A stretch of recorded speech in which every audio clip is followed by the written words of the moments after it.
Rapidinho, o ministro Gilmar Mendes, do Supremo Tribunal Federal, proibiu a condução coercitiva de investigados para interrogatório. A decisão foi em uma ação que o PT apresentou, depois que o ex-presidente Lula foi alvo da medida, em março do ano passado. Segundo o ministro, a condução só pode ocorrer se a pessoa tiver se recusado a prestar depoimento quando intimada. Só na Lava Jato, por ordem do juiz Sérgio Moro, foram cumpridos mais de 220 mandados de condução coercitiva.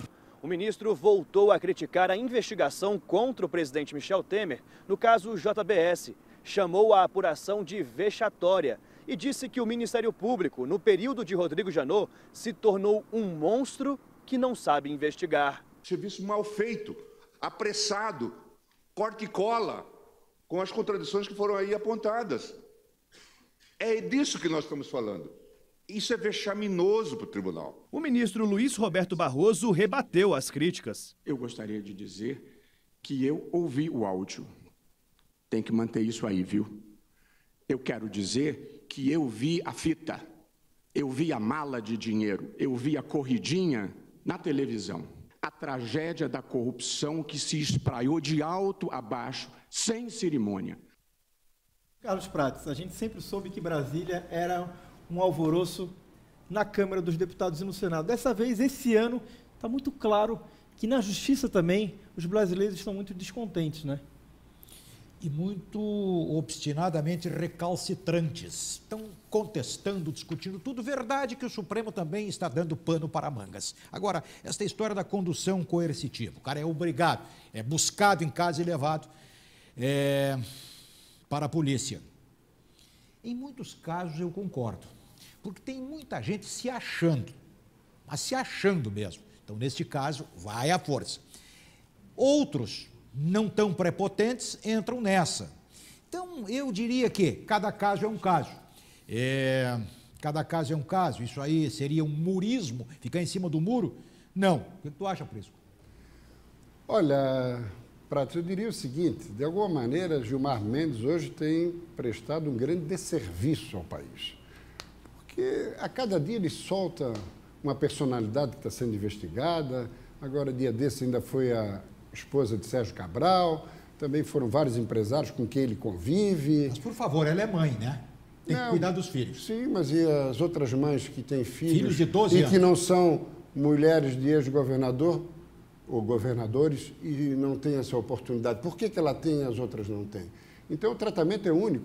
Então, Gilmar Mendes virou um grande fanfarrão, paspalhão. Essa que é a grande verdade. E está conspirando contra a Operação Lava Jato.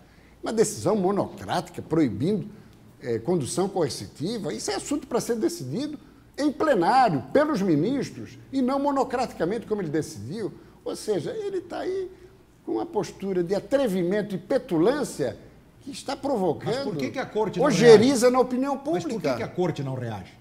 Já que você está falando de a Corte vai ser chamada pela presidente para deliberar sobre isso. Só que enquanto isso não ocorrer, e agora vem o recesso judiciário, não tem mais condução coercitiva. Quer dizer, acaba coibindo e proibindo e impedindo que o Ministério Público e a Polícia Federal possam efetivamente realizar o seu trabalho. Você está falando de fanfarrão?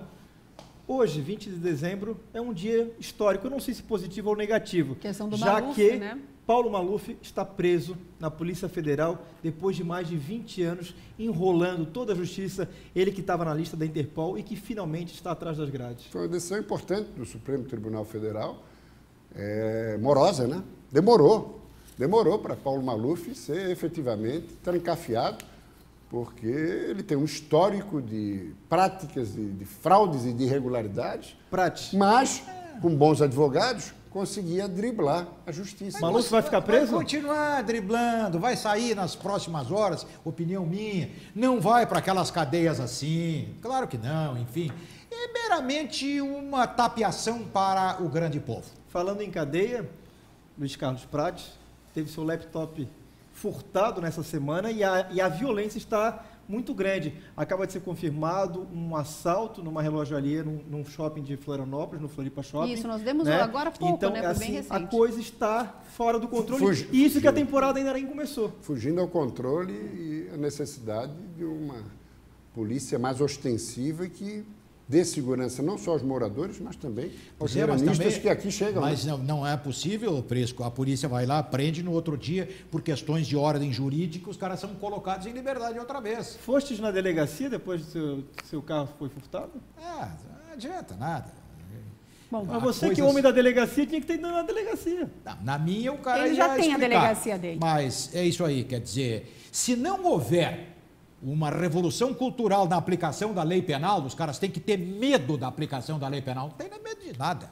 Então, Mas está precisando ser renovada e atualizada a lei com penal, certeza, né? com Prats? certeza.